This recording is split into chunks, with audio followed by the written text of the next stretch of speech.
রক্তদান শিবির অনুষ্ঠিত হচ্ছে, কি বলবেন গোটা বিষয় নিয়ে? আপনারা জানেন আগামী 30 এবং 31 তারিখ ঊনকোটি জেলায় কৈলাস শহরে এসএফআই ত্রিপুরা রাজ্য সম্মেলন অনুষ্ঠিত হতে যাচ্ছে।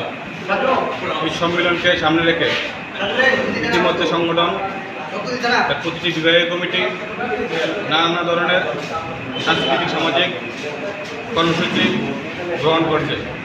তারই অঙ্গ হিসাবে আজকে আমরা ভারতের ছাত্র ফেডারেশন গোয়া বিভাগীয় কমিটির উদ্যোগে আজকে আমরা স্বেচ্ছা রক্তদান শিবির সংগঠিত করে যাচ্ছি।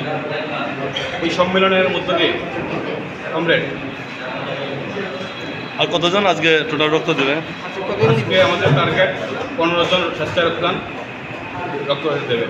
এই রক্তদান শিবিরের মাধ্যমে সমাজের উদ্দেশ্যে কি বার্তা দিতে চান? আপনারা জানেন 2018 সালে বিজেপি সরকার প্রতিষ্ঠিত হওয়ার পর আমাদের রাজ্যের প্রতিটি ব্লাড ব্যাংকে রক্ত স্বল্পতায় ভুগছে। তো হাসপাতালে যাতে রক্ত স্বল্পতা নিরসনে আমাদের এই উদ্যোগ থাকছে এবং